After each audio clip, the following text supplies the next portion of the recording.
arrival of a load of new GM vehicles marks an important event for three organizations. General Motors wants assurance that the vehicles have reached the dealership in high-quality condition.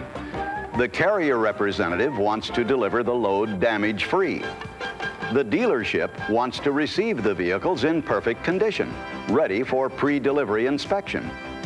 Of all the different interests affected by this shipment, however, the dealer has the most at stake. This places a heavy responsibility on you, the dealership's new vehicle inspector. It's up to the dealer inspector to inspect the vehicles for any transportation damage and record it accurately. This will prevent the possible loss of money because of rejected transportation claims. Because this event is so important, General Motors has developed the new Vehicle Receiving and Inspection Procedures Manual to help dealers avoid transportation claim processing problems. If the inspector follows the procedures described in this manual, there should be little reason to submit an incorrect transportation claim. If, however, the inspector is unfamiliar with the vehicle, the procedures, the carrier's delivery receipt, and the damage coding system, oversights and errors could occur. A hurried inspector could confuse the left side of the vehicle, which is the driver's side, with the right, the passenger's side, or even overlook multiple damage to an area. Errors can be corrected if caught before the carrier's driver leaves, but after that, the delivery receipt can't be changed, and the dealership could lose money.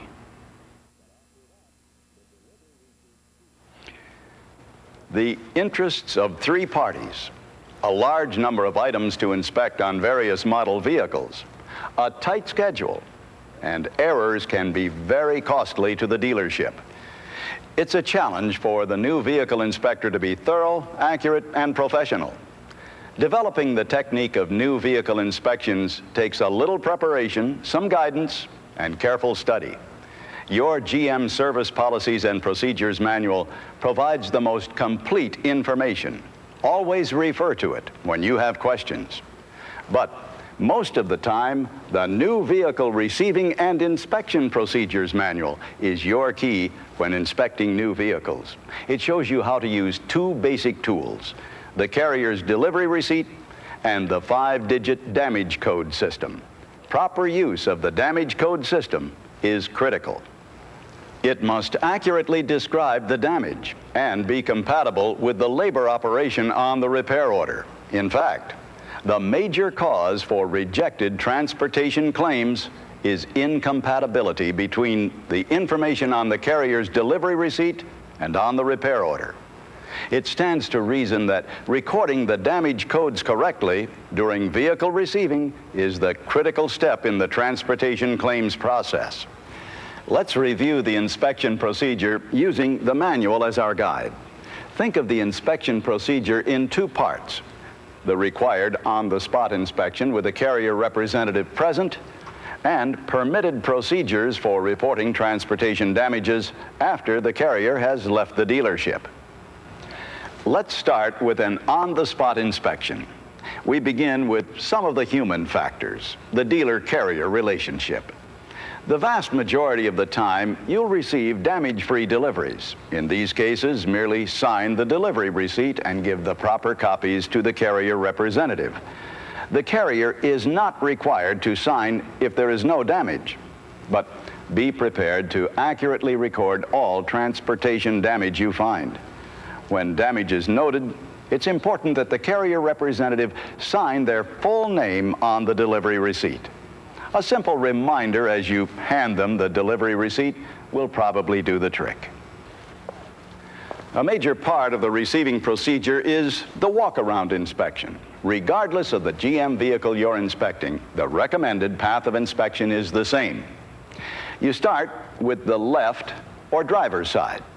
Begin with the front fender, the door, moving to the rear fender, check the trunk or cargo area, on to the right or passenger side.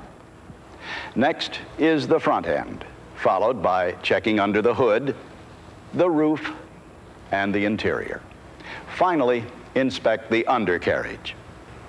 Some items should not be noted during the receiving inspection, such as items covered by the pre-delivery inspection procedures, including repair of small scratches, scuffs that can be rubbed out, panel edge chips that can be brush-touched, or warranty-covered defective material or workmanship, such as wavy metal, paint defects, or inside-out dents. Let's pay Mr. Calloway a visit and review the walk-around inspection procedure. We'll use the manual as a reference. All transportation damage must be recorded. However, certain missing items demand special attention before the carrier representative leaves. We'll call these the must items. Look carefully for these must items. Be sure none are missing. Spare tire and wheel covers and hardware, storage bags, floor mats, luggage rack package, jack assembly and tools, all audio equipment including speakers, the air cleaner, carburetor, and batteries. We'll look at these items again as we go through the walk-around inspection. We'll use the carrier's delivery receipt to guide our inspection. Items are grouped in the order of the walk-around inspection and listed alphabetically. Realize that many of the items we'll cover apply to this car and light-duty trucks, as well as vans, wagons, and medium and heavy-duty trucks. Here we go with the left or driver's side. Okay, fender left front. Pillar, windshield left front. Door left front. Mirror outside left. Pillar left center. Door left rear. Rocker panel left. Extension roof left. Quarter panel left. Calloway, you've done some of these inspections before. You probably know most of these common components. So I'll tell you what. I'll just read quickly through the list and we'll focus our attention on the unusual items. Okay, with me, there's another thing you could do. What's that? Well, I'm sure the words on that list are real useful to General Motors, the way you're reading them. But if you don't mind me saying so, people just don't talk like that. They say left front door, left front fender. That's true. Well, they're listed this way to help new vehicle inspectors like you find them. But you're right. We'll use the common terms, starting here at the rear end. Rear bumper. Rear bumper guard and strip. Now, here's one you might not know. What do you call this part here? That's the bumper filler, isn't it? That's right, or valance on some models.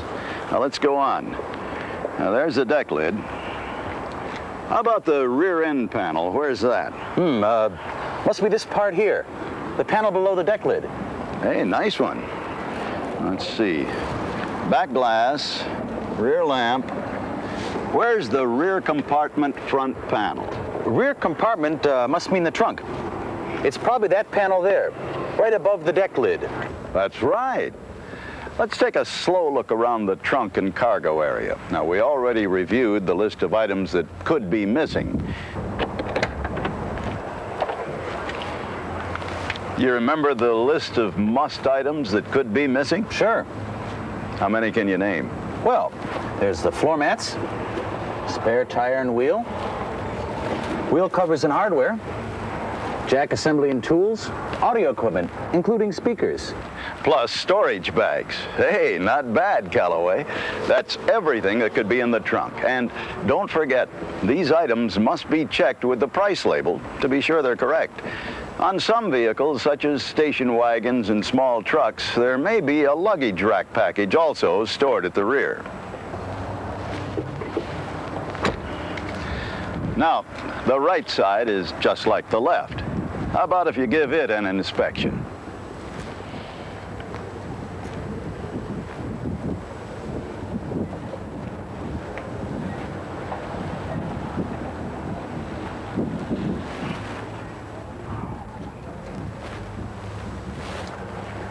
don't see any damage, and nothing's missing. Let's inspect the front end. First, start with the antenna. Okay, front bumper. Okay, what about the filler above the bumper? Okay. There's the grill. Okay, here's one. The header panel and the hood extension. Good deal. Okay, we've got the hood, headlamps, and turn signal lamps. Fog lamps and driving lamps. If it had fog lamps or driving lamps, they'd be in this area. Right, and don't forget to check the panel below the bumper. Now, this car doesn't have a cowl and vent panel. But if it did, it'd be right here. Right. Finally, check the windshield and the wipers.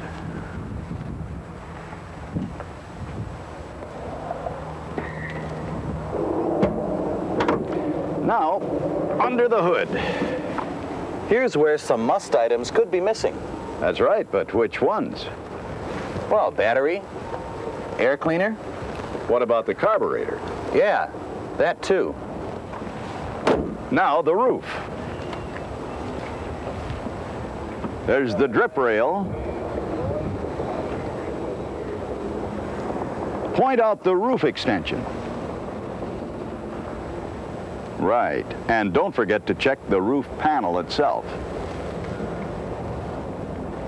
Inspect the interior and check these items. Go ahead. Front carpet, rear carpet, CB mic if available, cigarette lighter, dash and instrument panel, headliner, and take a close look at the headliner. Got it. Okay, keys, inside mirror, radio speakers, and the radio, tape player, or CB if available. Now that's another place to make a close inspection of the must items, checking with the price label. I'll just read quickly through the rest. Left front seat, right front seat, rear seat, left front trim panel, right front trim panel, other interior items. Now, go ahead and look at the undercarriage. I think you probably know the items to check. It's still a good idea to go through the list. That way, there's no forgetting something. Catalytic converter, exhaust system, frame, fuel cap, cover, and tank, suspension system, tires and wheels except spare, and undercarriage other. Now this might include the floor pan or wheel housings. Now remember, you're looking for any transportation damage to the vehicle, not defective material or workmanship covered by the pre-delivery inspection or warranty. If you find transportation damage, record it on the delivery receipt. As we talked about, the items are listed alphabetically on the delivery receipt by name. This way, you can find them quickly. I should look over the whole area, item by item, in the order they appear on the vehicle, and make note of all transportation damage I find. Then I guess it'd be a good idea to check the alphabetical list for each area to be sure I didn't forget something. That's right. Also, be sure all must items are present, and be sure they match the price label on the vehicle. If there's no damage and our list of must items match the price label, sign your full signature to the carrier's delivery receipt. Date it and keep the dealer copy. The carrier doesn't have to sign. Right. But you're not done there. After the carrier leaves, and definitely within 3 working days, put the vehicle on a hoist and check for concealed damage to the undercarriage. Also, check to see that equipment other than must items match the price label. If you find anything missing or incorrect, the zone office car or truck distributor must be contacted within 3 working days for instructions. Let's run through the inspection again, this time focusing on components that are unique to trucks. You know, I've inspected a few trucks already. I think I can point out the key items. Okay, Callaway, lead the way. I'll keep an eye on the special yellow shaded areas on the delivery receipt, which are for truck components.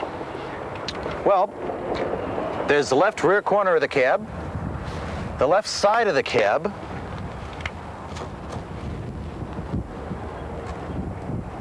and the running board. They look okay. No sleeper box on this one. Right. Everything else looks good. All I see back here is the rear of the cab. Right. If it were a van, you'd check the rear cargo doors. There's also a list of things to check on a pickup box, but, well, they don't apply here. This side is just like the left. Except sometimes, if it's a van, there'll be a sliding or cargo door. The front end is just like on a car. Bumper, hood, lights, they're all okay. Not so fast, Callaway. Often on a truck, the air cleaner intake and exhaust are outside the engine compartment. That's right. Everything looks fine under here. Here's one for you, Callaway. How many batteries on a truck? Just one. Not always. Sometimes there's a second battery under the hood, plus an auxiliary battery in another box under the cab. Gee, I never thought of that. The remaining areas are all pretty much like those on a passenger car. Go ahead and look over each one.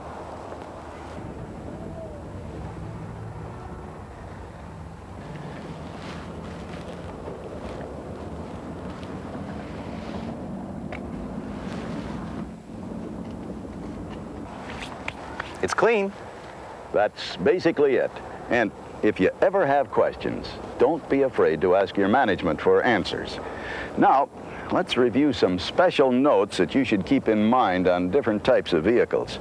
Now, one place to look for help is in Appendix A of the New Vehicle Receiving and Inspection Procedures Manual.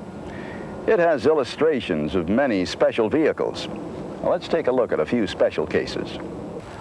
On the dual rear wheel equipped pickup, there's the quarter panel above the fender and the fender that extends over the dual wheels. This IROC Z and similar vehicles have distinctive body features that require special attention, such as the hood extension, which extends from the hood line to the underside of the vehicle. And on some models, always inspect the T-tops. On Corvettes, a special item to note would be the wraparound bumper, which extends from front wheel to front wheel. Well, I guess I know everything there is to know about inspecting new vehicles. Almost, Callaway. Almost everything.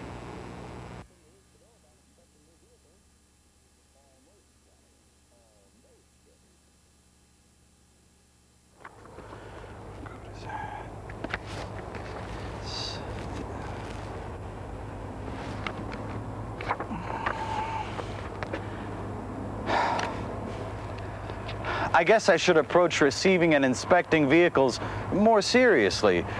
But you've seen all these codes and forms. Where do you begin? As you gain experience, learn the types of vehicles offered at your dealership, and become more familiar with the New Vehicle Receiving and Inspection Procedures Manual, it will be easier. One sure way to help you polish your inspection routine is to be completely familiar with details in the manual, especially topics that directly affect submission of transportation claims. Remember, the claim won't fly if you make a mistake while receiving. As we review the inspection forms, and whenever you do an inspection, keep in mind there are certain items that must be noted and others that should not be noted. We already discussed items that should not be coded or reported during the new vehicle inspection. Items covered by the pre-delivery inspection procedures, small scratches, scuffs, or panel edge chips. Warranty-covered items like paint runs, dirt in paint, stress cracks in glass. Remember, with a stress crack, there's no sign of impact. Also included are obvious non-transportation exceptions, such as an inside-out dent. Here's a list of items that should be noted. Always report any physical or impact damage, including damage to stripes, moldings, or decals that are on the damaged body panels. Cut or damaged tires. All damaged or soiled soft trim. Fluid leakage damage to paint or exterior trim. Report all missing or presumed stolen parts or options. Obvious incorrect or not installed parts and options.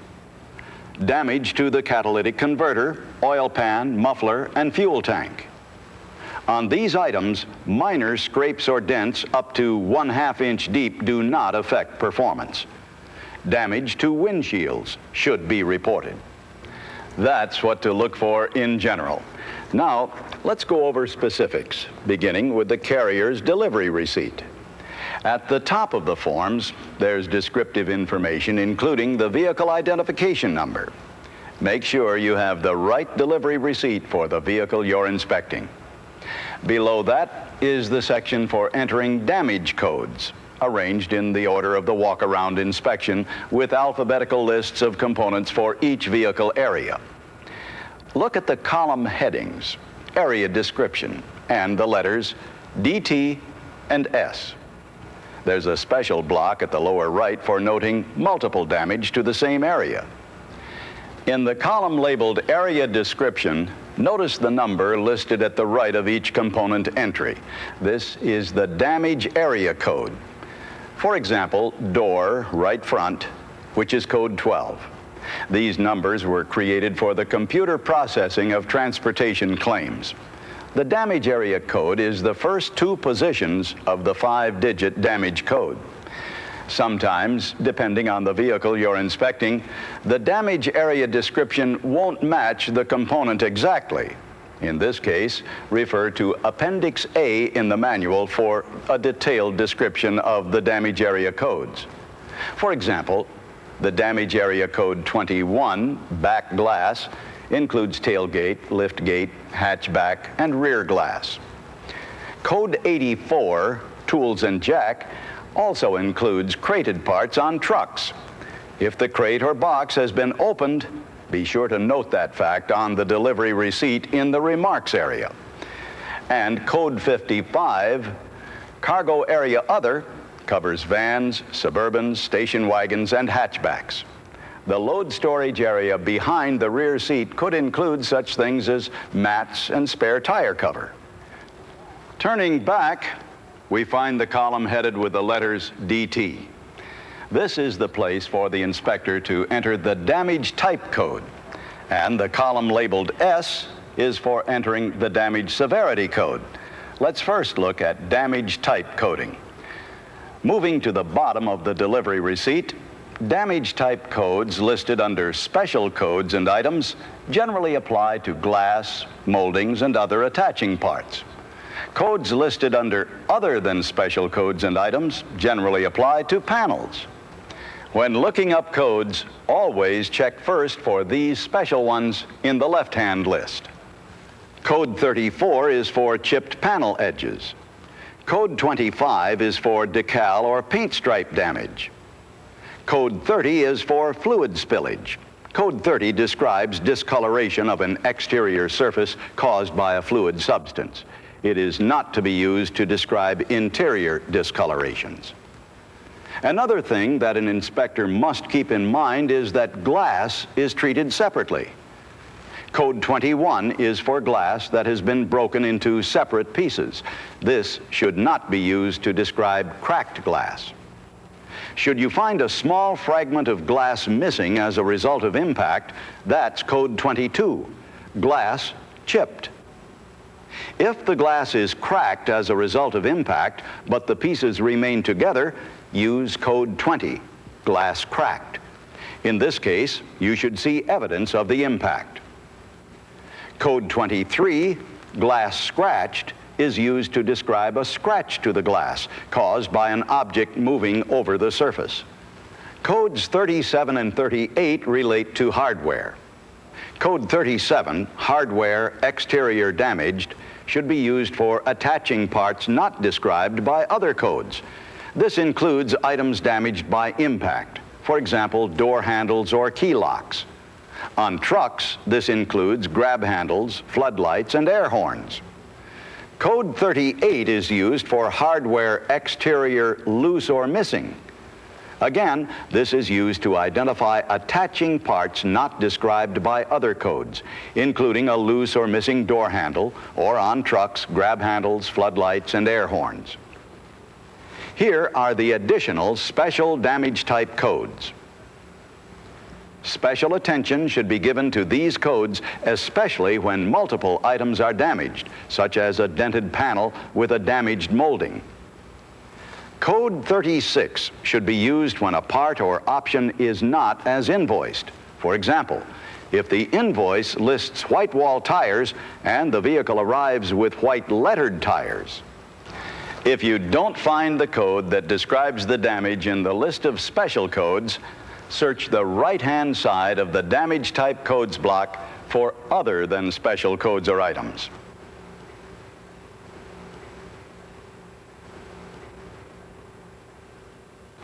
These codes generally apply to panels and are described and illustrated in the new Vehicle Receiving and Inspection Procedures Manual, Appendix B.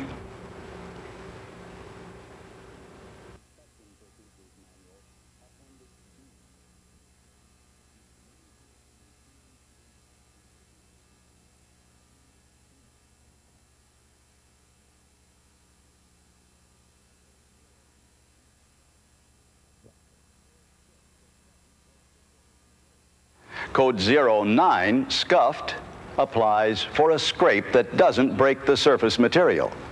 And finally, Code 13 should be used for items that are torn.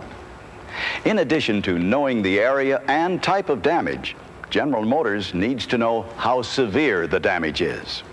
The severity codes, which go in the S column, are used to express this. Code 1 is used for damage less than 1 inch in length or diameter. Code 2 for damage of 1 up to 3 inches.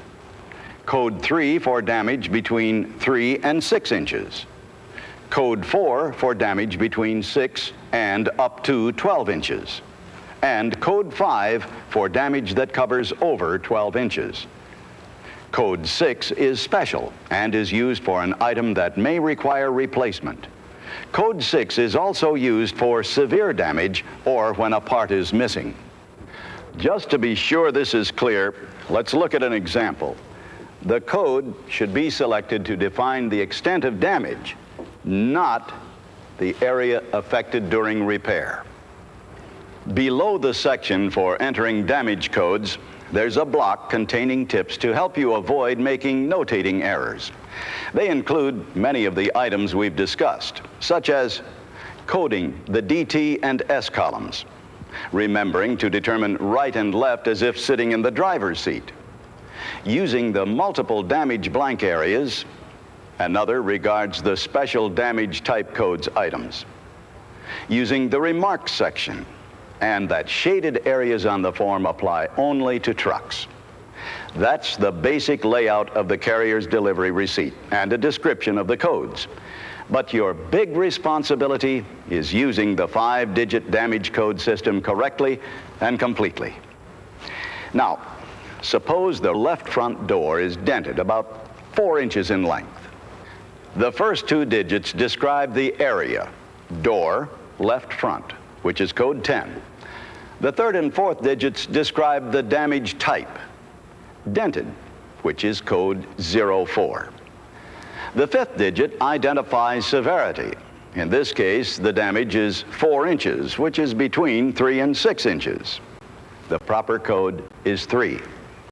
These create a 5-digit damage code, 10-04-3.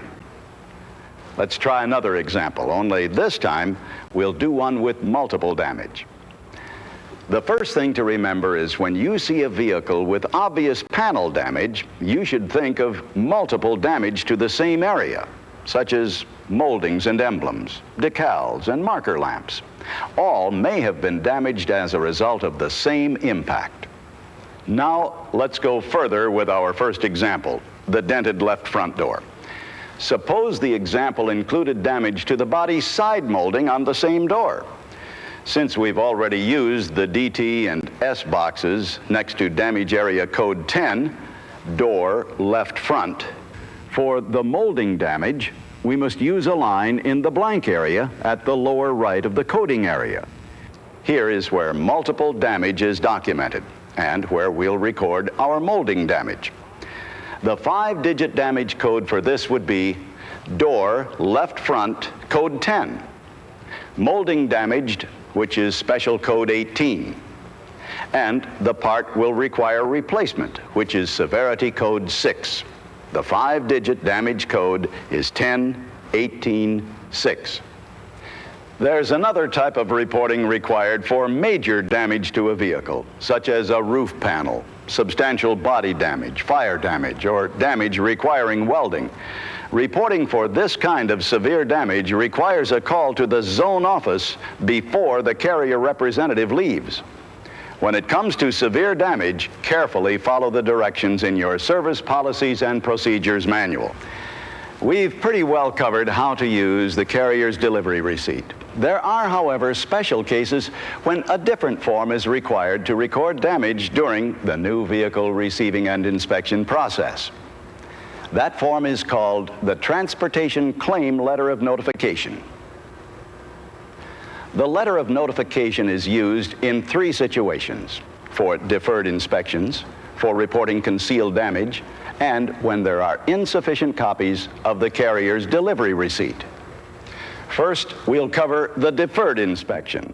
If vehicles delivered during working hours cannot have exterior inspections due to ice, snow, or excessive dirt, a deferred inspection is permitted if the carrier cannot wait for the vehicle to be washed. However, the vehicle should be inspected thoroughly on the next working day. If damage is noted, a letter of notification must be processed. Always enter the specific reason for the deferred inspection in the dealer remarks area of the delivery receipt. The process of using the letter of notification begins when you realize deferred inspection is required. Although you may require deferred inspection, you must make every effort to check the must items listed in module number 1. To be specific, first, note the reason for the deferred inspection and why any of the must items can't be checked. Both you, the dealer inspector, and the carrier's representative must sign the delivery receipt and retain your copies. Inspect the vehicle the next working day. If transportation damage is noted, enter type and severity codes on the letter of notification and mail the original to the carrier, postmarked within the next 3 working days after the delivery day. Please note that certified mail return receipt requested is strongly recommended. The letter of notification is also used to report concealed damage. Concealed damage is transportation damage in areas not visible on delivery during the walk-around inspection, such as undercarriage, tire tread, inner sides of tires or wheels, underside of grille, bumpers, and fenders. These areas must be inspected within 3 working days after delivery. The inspection usually involves raising the vehicle on a hoist. If damage is noted, process a letter of notification immediately. Remember, you only have 3 working days from delivery to get your letter of notification postmarked. Additional examples are listed in the new Vehicle Receiving and Inspection Procedures Manual. There is one other use of the letter of notification: when the carrier's driver has insufficient copies of the delivery receipt. If the carrier has no delivery receipt, prepare a letter of notification and complete the normal new vehicle receiving and inspection procedure. Have the carrier's representative sign and date the letter of notification. The dealer's inspector should also sign and date the letter of notification. Copy it for the dealership and give the original to the carrier's representative. No matter which form you use, be sure to get the damage coding correct. It'll help eliminate the primary cause of transportation claim rejects, Especially when the damage codes don't match the repair performed on the repair order. Right. It may not be your job to fill out the repair order, but you are the person who performs the inspection when the vehicles arrive. If you describe the damage incorrectly or incompletely, the whole process breaks down. Your new vehicle inspection starts the whole claim process for your dealership. And like so many things in the dealership, people have to work as a team.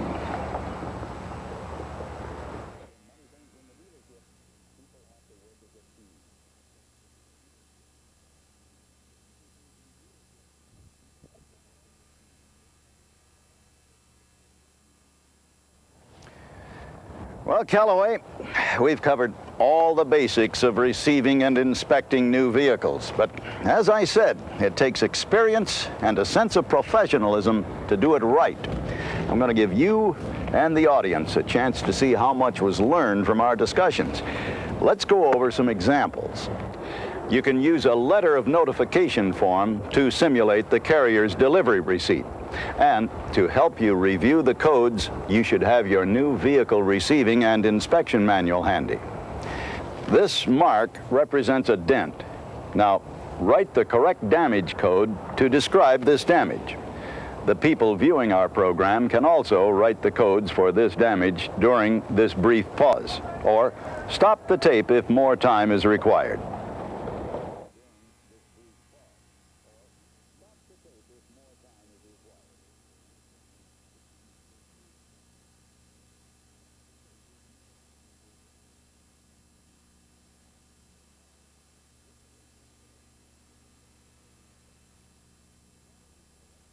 Well, this is an example of multiple damage to the same area. The damage is to the right front door, which is damage area code 12. It's dented, which is damage type code 04. And the damage is over 6 inches, but less than 12, which is severity code 4. That's the 5-digit damage code, 12044. The decal on the right front door is also damaged. Since we've already used the right front door coding boxes, we need to write a code 12 in the multiple damage coding area of the form. The wood grain decal has a special damage type code, 25. It requires replacement, which is severity code 6. This is 5-digit damage code 12256. On the same door, the molding is also damaged. Again, we must use the multiple damage area of the form. We write in the right front door again, and the special damage type code for damaged molding, 18. It also requires replacement, which is severity code 6. This item is 5-digit damage code 12186. The right rear door is also dented, but not as badly. The damage area code for the right rear door is 13. It's dented, which is damage type code 04.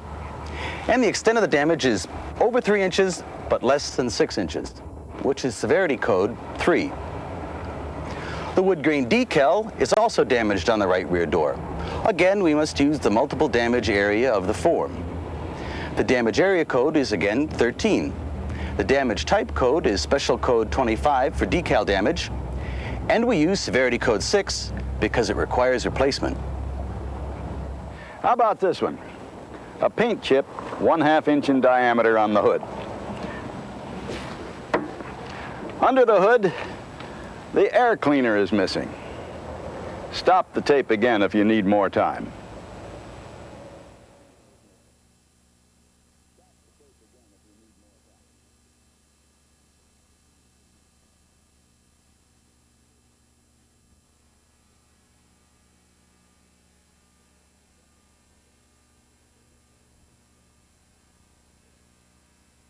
The paint chip damage is on the hood, damage area code 27. It's chipped, but it's not a glass or panel edge, which means it's not a special damage type code. So we use code 05 from the other than special codes list. The damage severity is less than 1 inch, which is severity code 1. Damage code 27051. The air cleaner is in the engine compartment, which is damage area code 99. It's missing, which is damage type code 08. And the severity code is 6, again, because it's missing and will require replacement. Plus, I need to record precisely what's missing in the engine compartment. So I'll add a remark like, air cleaner missing, so everyone will know exactly what's missing. How about another kind of example? The vehicle was received with no apparent damage. You signed the carrier's delivery receipt and the carrier representative left the dealership. Later, you discover a 2-inch cut on the inner sidewall of the front right tire. What's the procedure for making a claim? Use this pause to jot down your answer.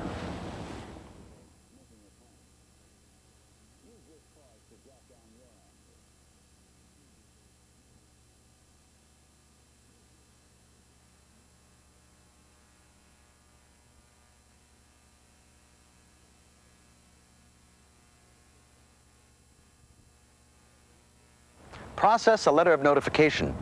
Enter the correct damage codes. Tires are listed as part of the undercarriage area. Damage area code is 47, tire wheel except spare. It's cut, which is damage type code 03. And it requires replacement, which is severity code 6. The damage code is 47036. Then, because this is concealed damage, I should enter a specific remark, such as, inside right front tire had 2-inch cut. Did not see until later. And the letter? Make a copy for the dealership records and send the original to the carrier. Postmarked within 3 working days. Certified mail, return receipt requested. Hey, I think that does it. We've covered a lot of ground. What do you say we go back through some highlights, starting with the inspection? The procedure... The procedure has 2 parts. The on-the-spot vehicle inspection when the load is delivered, and the permitted procedures for reporting after the carrier is gone. What must you remember when performing your walk-around inspection? Remembering, the left side is always the driver's side, viewed as if sitting in the driver's seat. Using the 5-digit damage code system to describe precisely and exactly any and all damage on the vehicle. And being careful and thorough when reporting multiple damage to the same area. Biggest cause of rejects? Damage code isn't compatible with labor operation number or repair instruction on the repair order. In fact, it's best to write each 5-digit damage code on the repair order, followed by the repair instructions.